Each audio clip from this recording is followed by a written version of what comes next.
नमस्कार दोस्तों, इस वीडियो में मैं आपके लाया हूँ इलेक्ट्रिकल के 75 मोस्ट इम्पॉर्टेंट क्वेश्चन। ठीक है ना। तो दोस्तों ये किसके लिए है? जो आरआरबी जेई की तैयारी कर रहा है। ठीक है, जो आरआरबी जेई में जो टेक्निकल क्वेश्चन पूछे जाते हैं इलेक्ट्रीशियन में, ठीक है, और जो एएलपी सीबीटी 2 की जो एग्ज़ाम देना चाहते हैं, जो उसमें 75 क्वेश्चन आएगा इलेक्ट्रिकल के, तो वही हम देखने वाले हैं। ठीक है ना। तो इसमें 75 क्वेश्चन हम देखेंगे इलेक्ट्रिकल के यानी इलेक्ट्रीशियन के। ठीक है ना। तो आइए देखिए, पहला क्वेश्चन है, कॉपर के तार का रजिस्टेंस कब बढ़ता है? तो सही है ऑप्शन सी वाला, तार को गर्म करने पर कॉपर के तार का रेजिस्टेंस बढ़ता है। ठीक है। दूसरा प्रश्न है, एक इलेक्ट्रॉन प्रोटॉन की अपेक्षा कितना भारी होता है? तो 1840 गुना भारी होता है। तीसरा प्रश्न है, फ्यूज के लिए उपयुक्त होने वाले धातु कैसी होनी चाहिए? तो धातु कम गलनांक और अधिक स्पेसिफिक रेजिस्टेंस वाली होनी चाहिए। ठीक है। अगला प्रश्न देखिए फ्रेंड्स, न्यूमेरिकल है, तो इसको आप सॉल्व करेंगे तो 2 एम्पियर आएगा। ठीक है। अगला प्रश्न देखिए, लैंप लोड की दशा में जब एक से अधिक लैंप स्विच ऑन किए जाएं तब लोड का कुल रेजिस्टेंस पर क्या प्रभाव पड़ता है? तो रेजिस्टेंस घटता है। ठीक है ना। अगला प्रश्न है, यदि किसी सर्किट में आवश्यकता से अधिक रेटिंग का फ्यूज लगाया जाए तो क्या होगा? सर्किट में ओवरलोड होने पर गंभीर हानि होगी। ठीक है फ्रेंड्स। अगला क्वेश्चन देखते हैं, किसी जॉब को पकड़ने के लिए किस औजार का प्रयोग करते हैं? बेंच वाइस का प्रयोग करते हैं। दोस्तों अगर आप चैनल पर नए हैं तो चैनल को सब्सक्राइब जरूर करिएगा। ठीक है, मैं आपके लिए बहुत ही मोस्ट इंपॉर्टेंट वीडियोस लेकर आता हूँ। ठीक है ना। अगला प्रश्न दोस्तों, करंट का चिन्ह क्या है? तो आई होता है, कैपिटल आई। ठीक है। छत के पंखे का बीच का रोटर घूम रहा है तो कौन सा पंखा होगा? तो वो होगा डीसी पंखा। ठीक है। लोड स्विच ऑफ करने पर सर्किट में स्पार्किंग क्यों होती है? क्योंकि दोस्तों सर्किट में अधिक इंडक्टेंस है, इसलिए स्पार्किंग होती है। ठीक है। बहुत ही मोस्ट इंपॉर्टेंट क्वेश्चन दोस्तों, ऐसे जो प्रश्न है पूछे जाते हैं। ठीक है ना, आरआरबी जेई और एएलपी के सीबीटी 2 एग्जाम में। ठीक है। एक अच्छे कंडक्टर का स्पेसिफिक रेजिस्टेंस किस पर निर्भर करता है? तो विशिष्ट तापमान पर निर्भर करता है। ठीक है। अगला प्रश्न है, एक व्हीटस्टोन ब्रिज में गैल्वेनोमीटर द्वारा जब धारा नहीं बहती तो सेतु परिपथ को निम्न में से क्या कहते हैं? तो उसे कहते हैं संतुलित, यानी कि बैलेंस कहते हैं कि वो बैलेंस है। 1800 ओम प्रतिरोध का मान दर्शाया जाता है तो 1.8 के। और यहाँ पर देखिए, किसी बंद परिपथ में सभी वोल्टेज ड्रॉप का योग 0 के बराबर होता है। यह कथन किस नियम का है? तो यह किरचॉफ का द्वितीय नियम। ठीक है, किरचॉफ सेकंड लॉ। अगला प्रश्न है, ताप गुणांक का मान ऋणात्मक किसके लिए होता है? तो विद्युत अपघटन के लिए होता है। वीडीआर का प्रयोग किया जाता है परिपथ में अचानक वोल्टेज परिवर्तन को रोकने में वीडीआर का प्रयोग किया जाता है। 100 ओम के 100 प्रतिरोध समांतर क्रम में जोड़े गए हैं, संयोजन का तुल्य प्रतिरोध कितना होगा? तो 1 ओम होगा। ठीक है ना।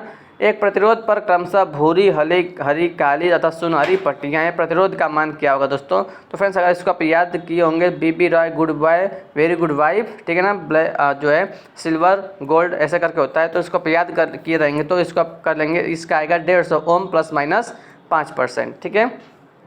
उसके बाद देखिए, 10,005 वाट के प्रतिरोध समांतर में जोड़ने पर उनसे जो है प्राप्त अधिकतम शक्ति होगी तो 10 वाट। ठीक है दोस्तों। अगर कोई क्वेश्चन आपको अगर नहीं आ रहा होगा तो कमेंट करके बताइएगा कौन सा प्रश्न आपको समझाना है, एक्सप्लेन करना है, तो मैं उसका एक छोटा सा वीडियो बना दूंगा। ठीक है ना, आपको पूरा एक्सप्लेन कर दूंगा अच्छे से। ठीक है ना।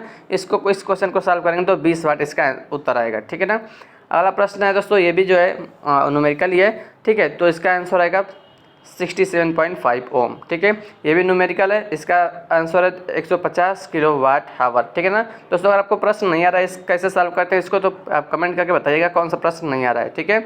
23वां क्वेश्चन है कि फिलामेंट लैंप में विद्युत के किस प्रभाव का उपयोग होता है? तो उष्मीय प्रभाव का उपयोग होता है। ईएमएफ से क्या तात्पर्य है? वोल्टेज सोर्स द्वारा उत्पन्न वोल्टेज। ठीक है ना, याद रखिएगा।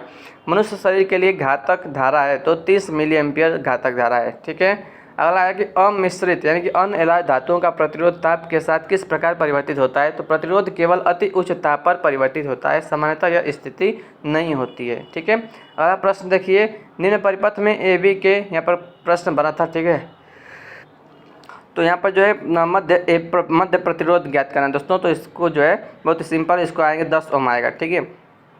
यदि प्रतिरोध ऊपर टॉलरेंस के लिए कोई स्ट्रिप नहीं है तब इसकी टॉलरेंस होगी तो प्लस माइनस 20%। निम्न में से कौन सा कुचालक पदार्थ ताप द्वारा अधिकतम प्रभावित होता है? तो पीवीसी। ठीक है। अगला प्रश्न है, ताप बढ़ने पर कार्बन प्रतिरोध क्या होता है? घटता है। याद रखिए, घटता है। चार्जर की आउटपुट वोल्टेज बैटरी से क्या होती है? अधिक होती है। ठीक है ना। 2 विद्युत लैंप जिनकी शक्ति अलग अलग 40 वाट है को समांतर क्रम में जोड़ा गया है, दोनों लैंपों की कुल शक्ति होगी तो दोनों जुड़ जाएगा 80 वाट, अगर समांतर क्रम में जुड़ा है तब। ठीक है। अगला प्रश्न है 1 वाट शक्ति के 470 ओम प्रतिरोध में धारा का मान होगा तो 15 मिली एम्पियर किसी तार को मानक प्रतिरोध के रूप में लेने हेतु आवश्यक है। तो क्या आवश्यक है? तार का विशिष्ट प्रतिरोध ताप गुणांक नगण्य में होना।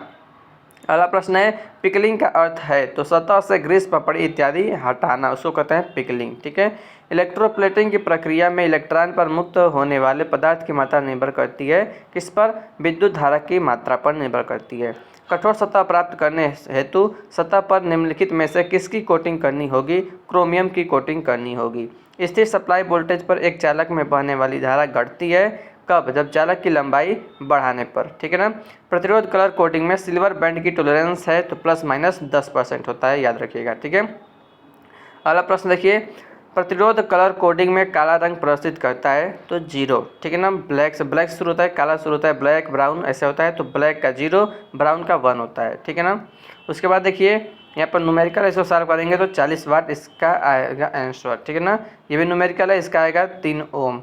ये भी न्यूमेरिकल दोस्तों नहीं, देखिए न्यूमेरिकल नहीं, 40 विद्युत बल्ब 220 वोल्ट सप्लाई पर श्रेणी में संयोजित है। एक बल्ब के फ्यूज होने पर शेष 39 बल्बों को पुनः श्रेणी में कनेक्ट कर दिया जाता है, तब उसी सप्लाई वोल्टेज पर क्या होगा? अब प्रकाश पहले की तुलना में बढ़ जाएगा। ठीक है, ऑप्शन ए। यहाँ पर ये क्वेश्चन दोस्तों, निम्न परिपथ में 3 ओम प्रतिरोध में धारा होगा, तो यहाँ पर ये क्वेश्चन है तो इसका आएगा 2 एम्पियर। ठीक है ना। पावर स्टेशनों में प्रयुक्त स्टोरेज बैटरी समानांतर होती है, कौन सी होती है? तो ऑप्शन डी वाला लेड एसिड बैटरी होती है। अगला प्रश्न है वोल्टेज। वोल्टेज दोस्तों पहला ऑप्शन सही है, स्थितिज ऊर्जा का ही एक अन्य रूप है, पोटेंशियल एनर्जी का एक अन्य रूप है। उसके बाद है चालकता यानी कंडक्टिविटी किसके समान है? तो ये परमेबिलिटी के समान है, चुंबकशीलता के समान है। ठीक है। अगला प्रश्न है 4 प्रतिरोधों का मान तथा उनमें पावर 6 निम्न प्रकार है, कौन सा प्रतिरोध वायर बाउंड होगा? तो 10 ओम 50 वाट। अगला प्रश्न है एक परिपथ में वोल्टेज दोगुनी तथा प्रतिरोध आधा कर दिया गया है, परिपथ में धारा क्या होगा? 4 गुनी हो जाएगी। दोस्तों अगर आपको कोई प्रश्न समझ नहीं आ रहा होगा तो कमेंट करके बताइएगा। एक विद्युत हीटर को सप्लाई की गई वोल्टेज 50% कम कर दी जाती है, हीटर द्वारा ली गई पावर में कमी हो जाएगी, 25% कमी हो जाएगी। ठीक है।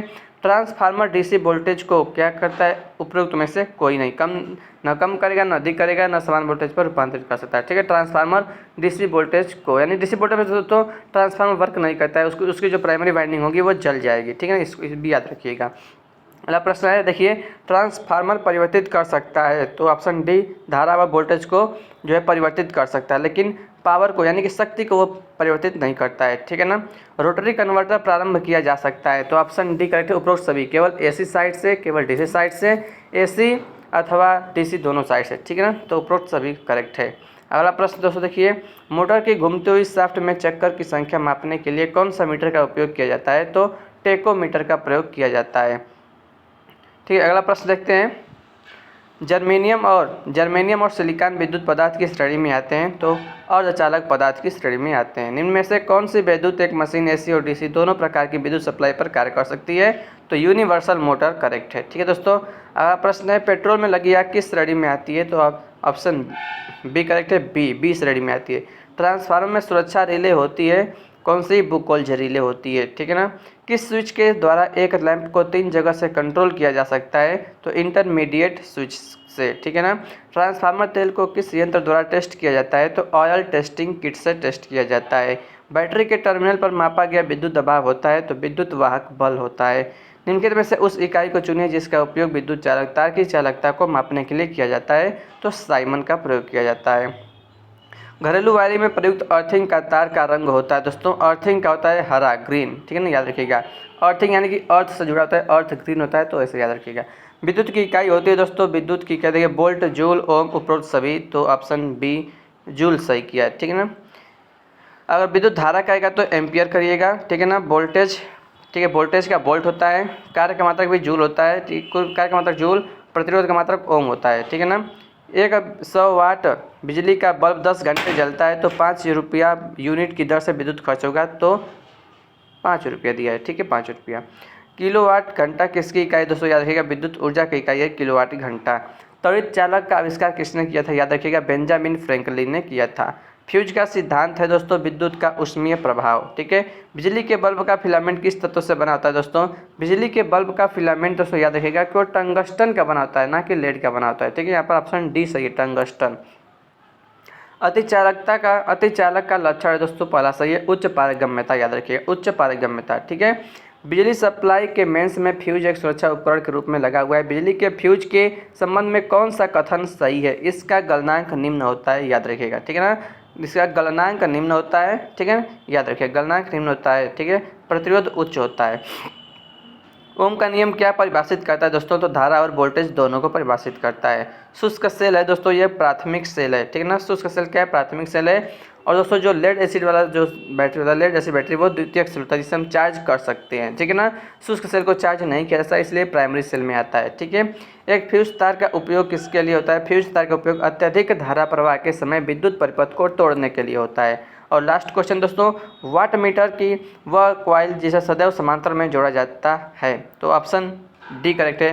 प्रेशर कॉइल को पोटेंशियल कॉइल भी कहते हैं। इसको जो है सदैव समांतर क्रम में जोड़ा जाता है। करंट कॉइल को दोस्तों सर्किट में जो है सीरीज में जोड़ा जाता है, श्रेणी क्रम में जोड़ा जाता है। तो ऑप्शन डी करेक्ट है, प्रेशर कॉइल।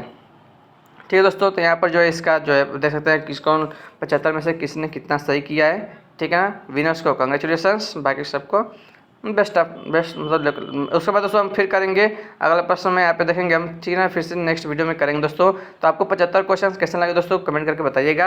अगर कोई किसी क्वेश्चन में आपको डाउट होगा तो कमेंट करके मुझे जरूर पूछ लीजिएगा। ठीक है दोस्तों, तो उसके लिए अलग से वीडियो एक दो मतलब जो क्वेश्चन पूछेंगे तो सबको आपको एक्सप्लेन कर दूंगा। ठीक है ना, तो मिलते हैं आपसे नेक्स्ट वीडियो में। चैनल पर नए चैनल को सब्सक्राइब करिएगा, वीडियो पसंद है वीडियो को लाइक करिएगा।